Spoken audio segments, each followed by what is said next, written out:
Hi friends, ഇന്ന് നമ്മൾ 8ാം ക്ലാസ്സിലെ സാമൂഹ്യശാസ്ത്രം 8ാമത്തെ ചാപ്റ്ററായ ദേശീയ പ്രസ്ഥാനവും കേരളവും എന്ന ചാപ്റ്ററാണ് പഠിക്കാൻ പോകുന്നത്. ഇതൊരു വലിയ ചാപ്റ്ററാണ്, ഒരുപാട് പോയിൻറ്റ്സ് ഇതിൽ നിന്ന് പഠിക്കാനുണ്ട്. അതുകൊണ്ട് തന്നെ നമ്മളിതൊരു 3 പാർട്ടുകളായിട്ടായിരിക്കും ഇത് ചെയ്യുന്നത്. ഇതാണ് നമ്മുടെ ഫസ്റ്റത്തത്. കാരണം എല്ലാ പോയിൻറ്റ്സും കൂടി ഒറ്റ ചാപ്റ്ററിൽ ഒറ്റൊരു വീഡിയോയിൽ ഇൻക്ലൂഡ് ചെയ്താൽ നമുക്ക് പഠിക്കാൻ ഭയങ്കര കൺഫ്യൂഷൻ ആയിരിക്കും. അപ്പോൾ ഇതാവുമ്പോൾ വലിയ പ്രശ്നങ്ങളൊന്നുമില്ല. നമുക്ക് ഓരോ പാർട്ട് വൈസ് ആയിട്ട് ഈ ഒരു ചാപ്റ്റർ നല്ല വൃത്തിക്ക് പഠിച്ചു പോകാം. ഓക്കെ, അപ്പോൾ നമുക്ക് എന്തായാലും സ്റ്റാർട്ട് ചെയ്യാം. ഈ ഒരു ചാപ്റ്റർ സ്റ്റാർട്ട് ചെയ്യുമ്പോൾ തന്നെ ഒരു പ്രതിമയുടെ പടമാണ് കൊടുത്തിട്ടുള്ളത്. തിരുവനന്തപുരത്ത് പാങ്ങോടുള്ള സൈനിക ക്യാമ്പിൽ സ്ഥാപിച്ചിരിക്കുന്ന ഒരു ധീരയോദ്ധാവിൻ്റെ പ്രതിമയാണിത്. 1741 കുളച്ചലിൽ വെച്ച് തിരുവിതാംകൂർ സേന ഡച്ചുകാരെ പരാജയപ്പെടുത്തി. അപ്പോൾ എപ്പോഴാണ്? 1741 കുളച്ചലിൽ വെച്ച് തിരുവിതാംകൂർ സേന ഡച്ചുകാരെ പരാജയപ്പെടുത്തി. തിരുവിതാംകൂർ സേനയാണ് ഡച്ചുകാരെ പരാജയപ്പെടുത്തിയത്. അതിൻ്റെ ഓർമ്മയ്ക്കായാണ് ഈ ഒരു പ്രതിമ സ്ഥാപിച്ചിട്ടുള്ളത്. വ്യത്യസ്ത യൂറോപ്യൻ രാജ്യങ്ങളിൽ നിന്ന് കച്ചവടത്തിനായി കേരളത്തിലെത്തിയവർ നാട്ടുരാജ്യങ്ങൾ പിടിച്ചെടുത്ത് രാഷ്ട്രീയ അധികാരം സ്ഥാപിക്കാനാണ് ശ്രമിച്ചത്.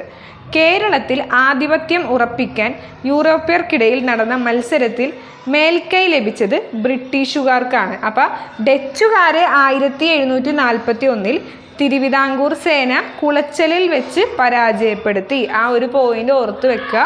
കുളച്ചൽ യുദ്ധവുമായിട്ട് റിലേറ്റ് ചെയ്ത് വരുന്നൊരു പോയിൻ്റാണത്. യൂറോപ്യരുടെ ആഗമന കാലത്ത് കേരളത്തിൽ വിവിധ നാട്ടുരാജ്യങ്ങൾ ഉണ്ടായിരുന്നു. പിന്നീട് മലബാർ പ്രദേശം ഇംഗ്ലീഷ് ഈസ്റ്റ് ഇന്ത്യ കമ്പനിയുടെ നേരിട്ടുള്ള ഭരണത്തിന് കീഴിലും, വളരെ ഇമ്പോർട്ടൻ്റ് ആയിട്ടുള്ള പോയിൻ്റാണ്, ഇംഗ്ലീഷ് ഈസ്റ്റ് ഇന്ത്യ കമ്പനിയുടെ നേരിട്ടുള്ള ഭരണത്തിൻ്റെ കീഴിൽ ഏത് പ്രദേശമാണ്? മലബാർ പ്രദേശം. കൊച്ചി, തിരുവിതാംകൂർ എന്നീ നാട്ടുരാജ്യങ്ങൾ ബ്രിട്ടീഷ് മേൽക്കോയ്മ അംഗീകരിച്ചുകൊണ്ടുള്ള രാജഭരണത്തിന് കീഴിലുമാണ് നിലനിന്നിരുന്നത്. അതായത് മലബാർ പ്രദേശം പ്രത്യക്ഷ ഭരണത്തിലായിരുന്നു, ബ്രിട്ടീഷുകാരുടെ പ്രത്യക്ഷ ഭരണത്തിലായിരുന്നു. കൊച്ചിയും തിരുവിതാംകൂറൊക്കെ അവരുടെ ഒരു മേൽക്കോയ്മ അംഗീകരിച്ചുകൊണ്ടാണ് ഈ ഒരു രാജഭരണത്തിന് കീഴിൽ നിലനിന്നിരുന്നത്. കേരളത്തിൽ ആരൊക്കെയാണ് ബ്രിട്ടീഷുകാരോട് ആദ്യം പോരാടിയത്, എന്തൊക്കെയാണ്? ഇതൊക്കെയാണ് നമ്മൾ ഈ ഒരു ചാപ്റ്ററിൽ നിന്ന് നോക്കാൻ പോകുന്നത്. ആദ്യം തന്നെ ടെക്സ്റ്റിൽ പടയൊരുക്കത്തിൻ കാഹളം മുഴങ്ങുന്നു എന്നും പറഞ്ഞ് ചെറിയൊരു ബോക്സ് പോലെ കൊടുത്തിട്ടുണ്ട്. നമുക്കതൊന്ന് വായിച്ചു നോക്കാം. ഒട്ടും മറന്നില്ല ഞങ്ങളിന്നും നെടും കോട്ടയം നാട്ടിലെ കേസരി വീരനെ, ഹൃത്തിലെ ചെഞ്ചോര നീരിലിസ്വാതന്ത്ര്യ വിത്തുമുളപ്പിച്ച കർഷക വീരനെ, സ്വാതന്ത്ര്യ ലബ്ധിതൻ ലഹരിയിൽ പാടെ മറന്നു മലയാളിയെങ്കിലും, പി കുഞ്ഞിരാമൻ നായർ, പുരളിമലയിലെ പൂമരങ്ങൾ. അതിൽ നിന്നാണ് ഈ ഒരു വേർഡ്സ് പറഞ്ഞിട്ടുള്ളത്. ആരാണ്? പുരളിമലയിലെ പൂമരങ്ങൾ എന്ന് പറയുന്ന ഭാഗത്തിൽ നിന്ന് പി കുഞ്ഞിരാമൻ നായരാണ് എഴുതിയത്. അപ്പം അതൊന്ന് ഓർത്തു വെക്കുക. പുരളിമലയിലെ പൂമരങ്ങൾ ആരുടേതാണ്? പി കുഞ്ഞിരാമൻ. കേരളത്തിൽ ബ്രിട്ടീഷുകാർക്കെതിരെ പോരാടിയ കേരളവർമ്മ പഴശ്ശിരാജയെക്കുറിച്ചാണ് പി കുഞ്ഞിരാമൻ പുരളിമലയിലെ പൂമരങ്ങൾ എന്നതിൽ പ്രതിപാദിച്ചിട്ടുള്ളത്. കേരളത്തിൽ ബ്രിട്ടീഷുകാർക്കെതിരെ പോരാടിയ കേരളവർമ്മ പഴശ്ശിരാജയെക്കുറിച്ചാണ് മുകളിൽ പ്രതിപാദിച്ചിട്ടുള്ളത്. ആര്? പി കുഞ്ഞിരാമൻ നായർ. പുരളിമലയിലെ പൂമരങ്ങൾ. വടക്കേ മലബാറിലെ കോട്ടയം രാജകുടുംബാംഗമായിരുന്നു കേരളവർമ്മ പഴശ്ശിരാജ.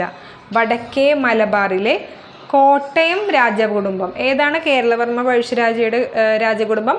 കോട്ടയം. ആദ്യകാലത്ത് മൈസൂർ ഭരണാധികാരികൾക്ക് എതിരെ മലബാറിൽ അദ്ദേഹം ബ്രിട്ടീഷുകാരെ സഹായിച്ചിരുന്നു.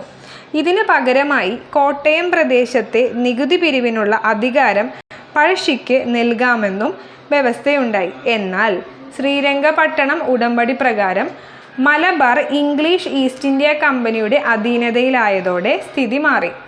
കോട്ടയത്തെ നികുതി പിരിക്കാനുള്ള അധികാരം ബ്രിട്ടീഷുകാർ അവരോട് വിധേയത്വം പുലർത്തിയിരുന്ന പഴശ്ശിയുടെ അമ്മാവനായ കുറുമ്പ്രനാട്ട് രാജാവ് വീരവർമ്മയ്ക്ക് ഏൽപ്പിച്ചു. ഈ അവഗണനയ്ക്കെതിരെ പ്രതിഷേധിച്ച പഴശ്ശിരാജ പുതിയ ഭരണാധികാരികൾക്ക് നികുതി കൊടുക്കേണ്ടതില്ലെന്ന് ജനങ്ങളോട് ആഹ്വാനം ചെയ്തു. ഇതോടെ പഴശ്ശിക്കും ബ്രിട്ടീഷുകാർക്കും ഇടയിൽ സംഘർഷം ഉടലെടുത്തു. ഇതാണ് നമുക്ക് ഈ ഒരു ഇത്രയും നമ്മൾ വായിച്ചതിൽ എങ്ങനെയാണ് പഴശ്ശി കലാപത്തിലോട്ട് നടന്നത് എന്നുള്ള ഒരു ഹിൻ്റാണ് തന്നിട്ടുള്ളത്. അതായത് നമ്മുടെ നമുക്ക് ഇത്രയും വായിച്ചതിൽ പ്രധാനപ്പെട്ട പോയിന്റ് കേരളവർമ്മ പഴശ്ശിരാജയുടെ രാജകുടുംബം ഏതാണ്? കോട്ടയം. അദ്ദേഹം മൈസൂർ ഭരണാധികാരികൾക്ക് എതിരെ ബ്രിട്ടീഷുകാരുമായി ചേർന്നിട്ട് അവർക്കെതിരെ പോരാടിയിരുന്നു. അപ്പോൾ അദ്ദേഹത്തിൻ്റെ ഒരു കൺസെപ്റ്റ് എന്തായിരുന്നു? നമുക്ക് ഈ ഒരു കോട്ടയം പ്രദേശത്തെ നികുതി പിരിക്കാനൊക്കെ അധികാരം തരാമെന്നും പറഞ്ഞിട്ടാണ് ബ്രിട്ടീഷുകാർ പഴശ്ശിരാജയെ ഇവരുടെ കൂടെ നിൽക്കാൻ വേണ്ടി വിളിച്ചത്. എന്നാൽ ശ്രീരംഗപട്ടണ ഉടമ്പടി പ്രകാരം മലബാർ ഈസ്റ്റ് ഇന്ത്യ കമ്പനിക്ക് അതിനെതിരാകും. അപ്പോൾ എന്ത് പറ്റും? ഈ ബ്രിട്ടീഷുകാരുടെ എല്ലാ കാര്യങ്ങളും നോക്കിയാൽ ബ്രിട്ടീഷുകാർ പറയുന്നത് കേട്ടിരുന്ന രാജാവാണ് കുറുമ്പ്രനാട്ട് രാജാവ്. അതായത് അത് പഴശ്ശിയുടെ അമ്മാവനാണ്. അദ്ദേഹത്തിന് വേണ്ടി കൊടുക്കും എന്ത്? നികുതി പിരിക്കാനായിട്ടുള്ളത്. അപ്പോൾ പഴശ്ശിക്ക് അതങ്ങോട്ട് ഇഷ്ടപ്പെടില്ല. കാരണം തനിക്ക് തരാമെന്ന് പറഞ്ഞ സംഭവം കുറുമ്പ്രനാട്ട് രാജാവെ തൻ്റെ അമ്മാവന് കൊടുത്തപ്പോൾ പഴശ്ശിക്ക് അത് ഇഷ്ടപ്പെട്ടില്ല. അങ്ങനെ പഴശ്ശിരാജയും ബ്രിട്ടീഷുകാരും അവർ തമ്മിൽ പിണങ്ങുന്നു.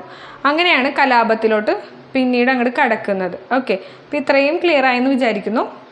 ഇംഗ്ലീഷ് ഈസ്റ്റ് ഇന്ത്യ കമ്പനിക്കെതിരെ പഴശ്ശി കൈക്കൊണ്ട പ്രതിരോധ തന്ത്രങ്ങൾ എന്തൊക്കെയാണെന്ന് നമുക്കൊന്ന് നോക്കാം. ഓക്കെ, അപ്പോൾ ഇംഗ്ലീഷ് ഈസ്റ്റ് ഇന്ത്യ കമ്പനിക്കെതിരെ പഴശ്ശിരാജ എന്തൊക്കെയാണ് ചെയ്തത്? ഒന്നാമത്തെ തന്ത്രം, താവളം വയനാട്ടിലേക്ക് മാറ്റി.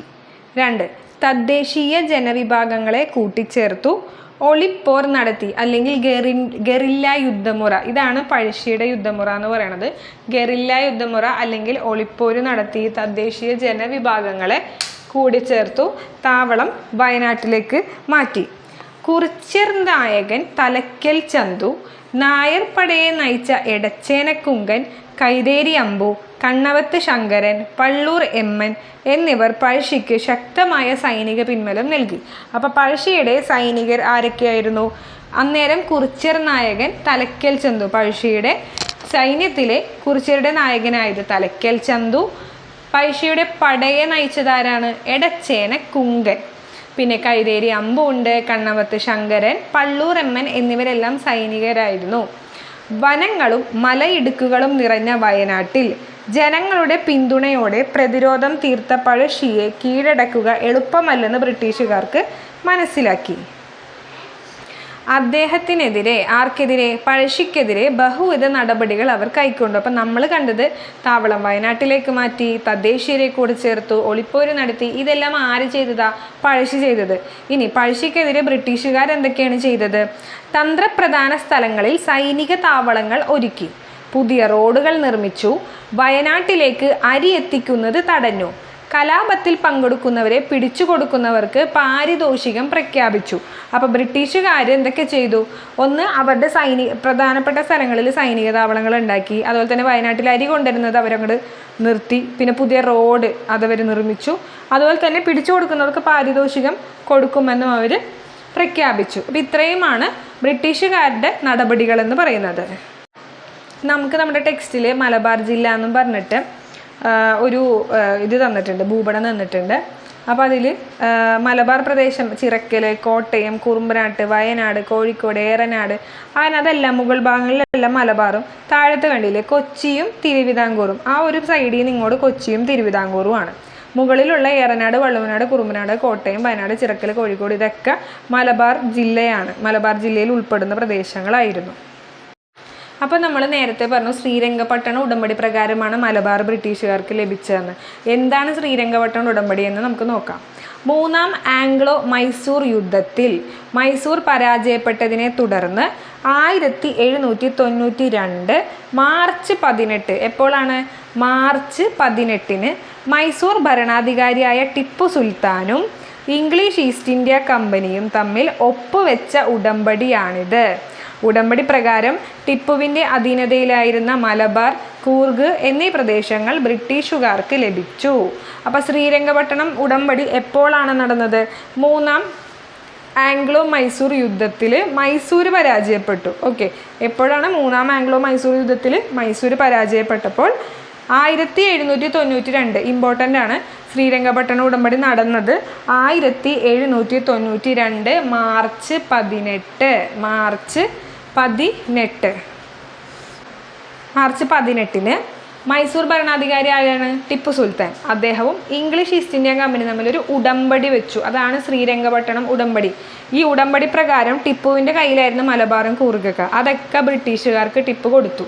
അപ്പോൾ മൂന്നാർ ആംഗ്ലോ മൈസൂർ യുദ്ധം 1792 മാർച്ച് 18 ടിപ്പുവും ഇംഗ്ലീഷ് ഈസ്റ്റ് ഇന്ത്യ കമ്പനിയും തമ്മിൽ ഒപ്പിട്ടു. മലബാറും കൂർഗ് പ്രദേശങ്ങളും ബ്രിട്ടീഷുകാർക്ക് ലഭിച്ചു. ഇതാണ് ശ്രീരംഗപട്ടണം ഉടമ്പടി. അതുപോലെ ഈ ഒരു ചാപ്റ്ററിൽ പഴശ്ശിയുടെ ഒരു പ്രതിമ കൊടുത്തിട്ടുണ്ട്. മാവിലാം തോടുള്ള പ്രതിമ എന്നും പറഞ്ഞ് കേരളവർമ്മ പഴശ്ശിരാജയുടെ. അപ്പോൾ നമുക്ക് അതിൽ നിന്നും ഒരു ചോദ്യം കിട്ടും. കേരളവർമ്മ പഴശ്ശിരാജയുടെ പ്രതിമ എവിടെയാണ്? മാവിലാന്തോട്. മാവിലാന്തോടുള്ള പ്രതിമയുടെ ചിത്രമാണ് നമുക്ക് തന്നിട്ടുള്ളത്. നമ്മൾ നേരത്തെ പറഞ്ഞു ഈ ബ്രിട്ടീഷുകാരുടെ തന്ത്രത്തിൽ അവർ പാരിതോഷികം പ്രഖ്യാപിച്ചതായിട്ട് പിടിച്ചു കൊടുക്കുന്നവർക്ക്. ഇപ്പോൾ പഴശ്ശിക്കും സംഘത്തിനും ഇംഗ്ലീഷ് ഈസ്റ്റ് ഇന്ത്യ കമ്പനി വിലയിട്ടത് പിടിച്ചു കൊടുത്താൽ മുഴുവൻ പഗോഡയും കിട്ടും, വിവരം നൽകിയാൽ പകുതിയാണ് കിട്ടുക. ഇപ്പോൾ കേരളവർമ്മ പഴശ്ശിരാജാനാണെങ്കിൽ 3000, വീരവർമ്മയാണെങ്കിൽ 1000, രവിവർമ്മ 1000, പള്ളൂരമ്മൻ 1000, പള്ളൂർ രേരപ്പൻ 300, എടച്ചേനക്കുങ്കൻ 1000. അങ്ങനെ അതായത് ഈ പഗോഡ എന്നതെന്ന് പറയുന്നത് അന്നത്തെ ഒരു വിനിമയ നാണയമാണ്. അപ്പോൾ ഇങ്ങനെയൊക്കെയാണ് ഈ കൊടുത്തേക്കണത്. ഇത് ഫുൾ പിടിച്ചു കഴിഞ്ഞാൽ ഇത്ര കിട്ടും, വിവരം കൊടുത്താൽ പകുതി കിട്ടും. ഇതൊക്കെ അവരുടെ ഒരു തന്ത്രങ്ങളായിരുന്നു. ടെക്സ്റ്റിൽ കൊടുത്തേക്കുന്നത് കൊണ്ട് ഇൻക്ലൂഡ് ചെയ്തെന്ന് മാത്രമേ ഉള്ളൂ. പഗോഡ എന്ന് പറയുന്നത് അന്നത്തെ ഒരു വിനിമയ നാണയമായിരുന്നു പഴശ്ശിയുടെ ടൈമിൽ കേട്ടോ, പഗോഡ. കമ്പനി ഭരണത്തിന് പ്രതിസന്ധി ഉണ്ടാക്കിയ പഴശ്ശിയെ നേരിടാൻ പ്രഗത്ഭരായ സൈന്യാധിപരെ നിയോഗിച്ചെങ്കിലും ഫലമുണ്ടായില്ല. തലശ്ശേരിയിലെ സബ് കളക്ടറായിരുന്ന, ഈ ഒരു വ്യക്തിൻ്റെ പേര് മറക്കരുത്, തലശ്ശേരി സബ് കളക്ടറായിരുന്ന തോമസ് ഹാർവേ ബാബർ പഴശ്ശിയുടെ ശക്തിയായിരുന്ന സേനാനായകരെ വധിച്ചും താവളങ്ങൾ കണ്ടെത്തിയും പഴശ്ശിയെ കൂടുതൽ പ്രതിരോധത്തിലാക്കി. 1805 നവംബർ 30 വയനാട്ടിലെ മാവിലാം തോട് എന്ന സ്ഥലത്ത് വെച്ച് കമ്പനി സൈന്യത്തോടുള്ള ഏറ്റുമുട്ടലിൽ അദ്ദേഹം വീരമൃത്യു വരിച്ചു. അപ്പോൾ പഴശ്ശി എപ്പോഴാണ് മരിച്ചത്? 1805 നവംബർ 30. അന്നേരം തലശ്ശേരിയിലെ സബ് കളക്ടർ ആരായിരുന്നു? Thomas Harvey Babur. ഇതിൽ നമുക്ക് കുറച്ച് പോയിന്റ്സ് മാത്രമേ ടെക്സ്റ്റിൽ കൊടുത്തിട്ടുള്ളൂ. പഴശ്ശി കലാപം എന്താണെന്നുള്ളത് നമ്മൾ ഡീറ്റെയിൽ ആയിട്ടും ഇമ്പോർട്ടൻറ്റ് പോയിന്റ്സ് എല്ലാം ഇൻക്ലൂഡ് ചെയ്ത് നമ്മുടെ ചാനലിൽ തന്നെ കിടക്കുന്നുണ്ട്, നിങ്ങൾ കണ്ടു നോക്കുക. അയാൾ ഒരു കലാപകാരിയാണെങ്കിലും ഈ രാജ്യത്തെ പ്രകൃത്യാ നിലവിലുള്ള നാടുവാഴികളിൽ ഒരാളെന്ന നിലയിൽ നിലം പതിച്ച ശത്രുവിനോട് കാണിക്കാറുള്ളതിൽ നിന്നും വ്യത്യസ്തമായി അയാളെ പരിഗണിക്കേണ്ടതുണ്ടെന്ന് എനിക്ക് തോന്നി. ഈ ഒരു വാക്കുകൾ ആരുടേതാണ്? പഴശ്ശിയുടെ ശരീരം ഔദ്യോഗിക ബഹുമതികളോടെ മാനന്തവാടിയിൽ സംസ്കരിച്ചതിനെ തുടർന്ന് Malabar principal collector Thomas Warden Baber എഴുതിയ കത്തിൻ്റെ ഒരു ഭാഗമാണ് 1805 ഡിസംബർ 31. അപ്പോൾ ഈ തോമസ് വാർഡൻ ബാബർ ഇയാൾ പറഞ്ഞതാണ്, അയാളൊരു കലാപകാരിയാണെങ്കിലും അയാളൊരു ശത്രു എന്നുള്ള രീതിയിൽ നോക്കാതെ നല്ലൊരു വ്യത്യസ്തമായ രീതിയിൽ അയാളുടെ ഈ ഒരു കാര്യങ്ങളൊക്കെ അത്രയും ധൈര്യത്തോടെ നാളല്ലേ, അപ്പോൾ ആ രീതിയിലൊക്കെ അതിനെ പരിഗണിക്കണം എന്നല്ല പറഞ്ഞത് തോമസ് വാർഡൻ ബാബറാണ്. ഓക്കെ, അപ്പോൾ ഇത്രയും കാര്യങ്ങളാണ് ടെക്സ്റ്റ് ബുക്കിൽ പറഞ്ഞിട്ടുള്ളത്. പഴശ്ശി കലാപത്തിൻ്റെ പഴശ്ശി എന്തൊക്കെ തന്ത്രങ്ങളാണ് എടുത്തത്, അതുപോലെ തന്നെ ബ്രിട്ടീഷുകാർ എന്തൊക്കെ ചെയ്തു. അതിനുശേഷം ഈ ഒരു പഴശ്ശി കലാപത്തിൽ നമുക്ക് എന്താണ് ശ്രീരംഗപട്ടണ ഉടമ്പടി വളരെ ഇമ്പോർട്ടൻ്റ് ആണ്. അതിൻ്റെ ഡേറ്റ് 1792 മാർച്ച് 18.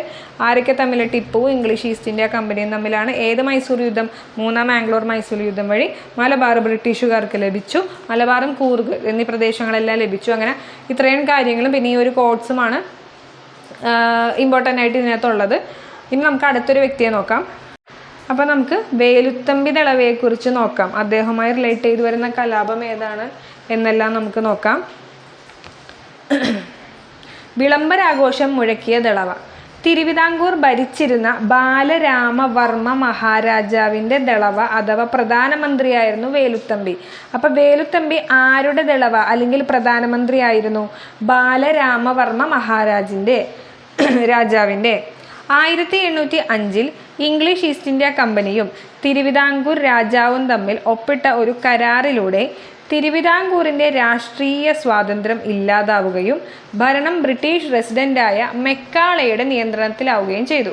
അപ്പോൾ ഇവരൊരു എന്താ പറയുക, ഒരു കരാറിൽ അവരൊപ്പിട്ടു. ആരൊക്കെ? ഇംഗ്ലീഷ് ഈസ്റ്റ് ഇന്ത്യ കമ്പനിയും തിരുവിതാംകൂറും. അതോടെ അവരുടെ രാഷ്ട്രീയ സ്വാതന്ത്ര്യമൊക്കെ നഷ്ടപ്പെട്ടു. എന്നിട്ട് ആരുടെ കീഴിലായിരുന്നു? മെക്കാളെ എന്ന് പറയുന്ന അവിടുത്തെ റെസിഡൻറ്റ്, അന്നത്തെ അവിടുത്തെ ബ്രിട്ടീഷുകാരുടെ റെസിഡൻ്റാണ് മെക്കാളെ. ഇതൊക്കെ നോക്കുന്നൊരു മെയിനായിട്ടുള്ള ആൾ അയാളുടെ നിയന്ത്രണത്തിലായി. ഇതോടൊപ്പം ദളവയായിരുന്ന വേലുത്തമ്പിയുടെ ഉത്തരവുകൾ മെക്കാളെ റദ്ദാക്കിയതും കമ്പനിക്ക് നൽകാനുള്ള നികുതി കുടിശ്ശിക ഉടൻ അടച്ചു തീർക്കാൻ നിർബന്ധം പിടിച്ചതും വേലുത്തമ്പിയും ബ്രിട്ടീഷുകാരുമായുള്ള സംഘർഷത്തിനിടയാക്കി. അതായത് മെക്കാളെയും വേലുത്തമ്പിയും തമ്മിൽ ഫൈറ്റാണ്. അതായത് പെട്ടെന്ന് നിങ്ങൾ നികുതി അടക്കണം, അല്ലെങ്കിൽ അവർ പറയണ പോലെ തന്നെ കേൾക്കണം. ഇതൊക്കെ വേലുത്തമ്പിക്ക് അതൊന്നും ഇഷ്ടപ്പെട്ടിരുന്ന കാര്യമല്ല. അപ്പോൾ വേലുത്തമ്പിയും ബ്രിട്ടീഷുകാരും തമ്മിൽ ഒരു സംഘർഷത്തിനിടയാക്കി. അപ്പം മെക്കാളെയായിട്ട് എതിർപ്പാണ്. മെക്കാളെയായിട്ട് എതിർപ്പാണ്. അതായത് വേലുത്തമ്പി എന്ത് ഉത്തരവിട്ടാലും അത് മെക്കാളെ റദ്ദാക്കും. അപ്പം വേലുത്തമ്പിക്ക് അയാളോട് വലിയ ഇഷ്ടമൊന്നുമില്ല. അപ്പോൾ അതുപോലെ തന്നെ കൊച്ചിയിലെ പ്രധാനമന്ത്രിയായ പാലിയത്തച്ചൻ മെക്കാളയിൽ നിന്ന് സമാനമായ അനുഭവം നേരിട്ടിരുന്നു. വേലുത്തമ്പി പാലിയത്തച്ചനുമായി രഹസ്യധാരണയിൽ ഏർപ്പെടുകയും തിരുവിതാംകൂറിൻ്റെയും കൊച്ചിയുടെയും സംയുക്ത സൈന്യം കൊച്ചിയിലെ മെക്കാളയുടെ ക്യാമ്പ് ആക്രമിക്കുകയും ചെയ്തു. എന്നാൽ ഈ ആക്രമണത്തിൽ നിന്ന് മെക്കാളെ രക്ഷപ്പെടുകയാണ് ഉണ്ടായത്. അപ്പോൾ രണ്ടുപേർക്കും ഒരേ പ്രശ്നം വരുമ്പോൾ അവരെന്ത് ചെയ്യും? ഒരുമിച്ച് നിന്നിട്ട് നേരിടും. അങ്ങനെ നേരിട്ടപ്പോൾ മെക്കാളയുടെ ക്യാമ്പ് ആക്രമിച്ചു. പക്ഷേ ക്യാമ്പിന് ഒരു കുഴപ്പമില്ല, മെക്കാളെ രക്ഷപ്പെടുകയും ചെയ്തു. അങ്ങനെ 1809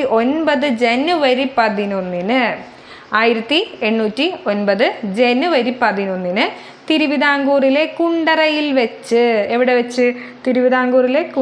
വെച്ച് ഒരു വിളംബരത്തിലൂടെ ബ്രിട്ടീഷ് ആധിപത്യത്തിനെതിരെ സായുധ സമരത്തിനൊരുങ്ങാൻ വേലുത്തമ്പി ജനങ്ങളോട് ആഹ്വാനം ചെയ്തു. ഈ വിളംബരം കുണ്ടറ വിളംബരം എന്നാണ് അറിയപ്പെടുന്നത്. അപ്പം കുണ്ടറ വിളംബരം വേലുത്തമ്പി ദളവ പുറപ്പെടുവിച്ചതാണ് 1809 ജാനുവരി 11. എപ്പോഴാണ്? 1809 ജാനുവരി 11. എവിടെ വെച്ച്? തിരുവിതാംകൂറിലെ കുണ്ടറയിൽ വെച്ച്. ആര്? വേലുത്തമ്പി. ആർക്കെതിരെ? ബ്രിട്ടീഷുകാർക്ക് എതിരെ. ആരായിട്ടായിരുന്നു എതിർപ്പ്? മെക്കാളെ എന്ന റെസിഡൻറ്റുമായിട്ടായിരുന്നു എതിർപ്പ്. തിരുവിതാംകൂർ രാജാവിന് ദളവയുടെ ഇത്തരം നീക്കങ്ങൾ ഇഷ്ടമായിരുന്നില്ലെങ്കിലും നാട്ടുകാരെ തൻ്റെ കൂടെ നിർത്തിക്കൊണ്ട് വേലുത്തമ്പി ബ്രിട്ടീഷുകാരോട് പോരാട്ടം തുടർന്നു. കമ്പനി സൈന്യത്തോട് പരാജയപ്പെടുകയും സഹചാരിയായ പാലിയത്തച്ചൻ സഖ്യത്തിൽ നിന്ന് പിന്മാറുകയും ചെയ്ത് ദളവയ്ക്ക് തിരിച്ചടിയായി. അദ്ദേഹത്തെ ദളവ പദവിയിൽ നിന്ന് രാജാവ് നീക്കം ചെയ്തു. അതായത് വേലുത്തമ്പിൻ്റെ ദളവ പദവിയിൽ നിന്ന് നീക്കം ചെയ്തു. തിരുവിതാംകൂറിൻ്റെയും കമ്പനിയുടെയും സംയുക്ത സൈന്യം വേലുത്തമ്പി അഭയം തേടിയ മണ്ണടിയിലെ ഭവനം വളഞ്ഞപ്പോൾ വിദേശ ശക്തിക്ക് പിടികൊടുക്കാതെ അദ്ദേഹം മരണം കൈവരിക്കുകയാണ് ചെയ്തത്. അപ്പോൾ അദ്ദേഹം എവിടെയാണ് അഭയം തേടിയത്? മണ്ണടിയിലായിരുന്നു. എന്നാൽ ബ്രിട്ടീഷുകാർക്ക് പിടികൊടുക്കാതെ അദ്ദേഹം സ്വയം മരിക്കുകയാണ് ചെയ്തത്. അപ്പോൾ നമ്മൾ വേലുത്തമ്പിൻ്റെ കുണ്ടറ വിളംബരത്തെ പറ്റി പറഞ്ഞു. 1809 ജാനുവരി 11. ഒരു ബോക്സ് നമുക്ക് നോക്കാം. കുണ്ടറ വിളംബരം കൊല്ലവർഷം 948 മകരം 1. അപ്പോൾ കൊല്ലവർഷം 948 മകരം 1. തിരുവിതാംകൂറിനെ സംരക്ഷിക്കുന്നു എന്ന് അവകാശപ്പെടുന്ന ബ്രിട്ടീഷുകാർ നാടിനെ കൊള്ളയടിക്കുകയാണെന്നും ഇവർ തുടർന്നാൽ നാട് നശിക്കുമെന്നും ഇവർക്കെതിരെ രാജഭക്തരും ദേശസ്നേഹികളും ആയുധമെടുത്ത് പോരാട്ടത്തിന് തയ്യാറാകണമെന്നുമാണ് ഈ വിളംബരത്തിലൂടെ തിരുവിതാംകൂറിലെ ദളവയായ വേലുത്തമ്പി ആഹ്വാനം ചെയ്തത്. അപ്പോൾ അദ്ദേഹം എന്തൊക്കെ പറഞ്ഞ്? നമ്മുടെ ഈ ബ്രിട്ടീഷുകാരെ നാടിനെ കൊള്ളയടിക്കണേണ്, അവർ ഈ നാട് നശിക്കും, അപ്പോൾ അവർക്കെതിരെ നിങ്ങൾ രാജഭക്തന്മാരും ദേശസ്നേഹികളൊക്കെ ആയുധമെടുത്ത് പോരാടണം എന്ന് അദ്ദേഹം എപ്പോൾ പറഞ്ഞു? 1809 ജാനുവരി 11 തിരുവിതാംകൂറിലെ കുണ്ടറയിൽ വെച്ചിട്ട് വേലുത്തമ്പി പറഞ്ഞു. ഇതാണ് കുണ്ടറ വിളംബരം. കൊല്ലവർഷം 948 മകരം 1. അപ്പോൾ കുണ്ടറ വിളംബരം ഇമ്പോർട്ടൻ്റ് ആയിട്ടുള്ളതാണ്. വേലുത്തമ്പി ഏത് മഹാരാജാവിൻ്റെ ദളവയായിരുന്നു? ബാലരാമവർമ്മ. അപ്പോൾ നമ്മൾ പറഞ്ഞ വേലുത്തമ്പിയും പാലിയത്തച്ഛനും ഫ്രണ്ട്സ് ആയിരുന്നു. അവസാനം പാലിയത്തച്ഛൻ പോയി എന്ന് പറയുന്നു. പാലിയത്തച്ഛൻ്റെ ഒരു ഫോട്ടോ എല്ലാം നമുക്ക് ഈ ഒരു ചാപ്റ്ററിൽ കൊടുത്തിട്ടുണ്ട്. അപ്പോൾ അദ്ദേഹത്തെ പറ്റി എന്താണെന്ന് നമുക്ക് നോക്കാം. ആദ്യം തന്നെ പാലിയത്തച്ചൻ എന്ന് പറഞ്ഞാൽ എന്താണെന്ന് നോക്കാം. കൊച്ചി രാജ്യത്തെ പാലിയം എന്ന നായർ തറവാട്ടിലെ കാരണവന്മാരെയാണ് പാലിയത്തച്ചൻ എന്ന് വിളിച്ചിരുന്നത്. അതായത് കൊച്ചി രാജ്യം, അവിടെ പാലിയം എന്നൊരു നായർ തറവാട്ടുകാരുണ്ട്. അവർ കാരണം മെയിനായിട്ടുള്ള ഇത്തിരി പ്രായമുള്ള ആൾക്കാരെയൊക്കെയാണ് പാലിയത്തച്ചൻ എന്ന് വിളിച്ചിരുന്നത്. പാലിയത്തച്ചന്മാർ കൊച്ചി രാജ്യത്തിലെ മന്ത്രി മുഖ്യൻ അഥവാ പ്രധാനമന്ത്രി എന്ന സ്ഥാനം വഹിച്ചു പോന്നു. അപ്പോൾ കൊച്ചിയിൽ പാലിയത്തച്ചനാണ് ഉണ്ടായത്. അപ്പോൾ കൊച്ചിയും പാലിയത്തച്ചനും. കൊച്ചിയിലെ പ്രധാനമന്ത്രിയായിരുന്ന പാലിയത്തച്ചൻ തിരുവിതാംകൂറുമായി രൂപീകരിച്ച സഖ്യത്തെക്കുറിച്ച് നമ്മൾ പറഞ്ഞു. അപ്പോൾ അദ്ദേഹത്തെ ബ്രിട്ടീഷുകാർക്കെതിരെ പോരാടാൻ പ്രേരിപ്പിച്ചത് എന്തൊക്കെയാണ് നമുക്ക് പരിശോധിക്കാം. ഓക്കെ, ബ്രിട്ടീഷ് റെസിഡൻ്റായ മെക്കാളെ കൊച്ചിയുടെ ആഭ്യന്തര കാര്യങ്ങളിൽ ഇടപെടുന്നത് പാലിയത്തച്ഛൻ എതിർത്തിരുന്നു. പാലിയത്തച്ഛന് ഇഷ്ടപ്പെട്ടില്ല. മെക്കാളെ എന്തിനാണ് അനാവശ്യമായിട്ട് ഇക്കാര്യത്തിൽ ഇടപെടുന്നത്? അപ്പോൾ അദ്ദേഹത്തിന് അത് ഇഷ്ടപ്പെട്ടില്ല. അതോടൊപ്പം പാലിയത്തച്ഛൻ്റെ ശത്രുവിന് മെക്കാളെ അഭയം നൽകിയതും പ്രശ്നം രൂക്ഷമാക്കി. തുടർന്നാണ് തിരുവിതാംകൂറിലെ ദളവയായ വേലുത്തമ്പിയുമായി ചേർന്ന് പാലിയത്തച്ഛൻ ബ്രിട്ടീഷുകാർക്കെതിരെയുള്ള പോരാട്ടം ആരംഭിച്ചത്. ബ്രിട്ടീഷുകാരോട് ശക്തമായി ചെറുത്തുനിന്നെങ്കിലും ഒടുവിൽ അദ്ദേഹത്തെ ബ്രിട്ടീഷുകാർ മദിരാശിയിലേക്ക് നാടുകടത്തി. എങ്ങോട്ട് നാടുകടത്തി? മദിരാശിയിലേക്കാണ് പാലിയത്തച്ഛനെ നാടുകടത്തിയത്. ആദ്യം വേലുത്തമ്പിയായിട്ട് നല്ല കണക്ഷനൊക്കെ ആയിരുന്നെങ്കിലും പിന്നീട് അദ്ദേഹത്തെ നാടുകടത്തുകയാണ് ചെയ്തത്.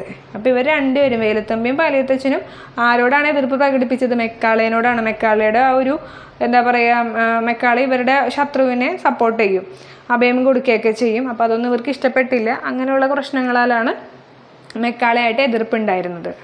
ഇപ്പം നമ്മൾ പഴശ്ശീൻ്റെ കാര്യവും കുണ്ടറ വിളംബരവും ഒക്കെ പറഞ്ഞു. ഇനി നമുക്ക് കുറിച്യർ കലാപം എന്താണെന്ന് നോക്കാം. കുറിച്യർ കലാപം പ്രതിരോധത്തിൻ്റെ വീരഗാഥ.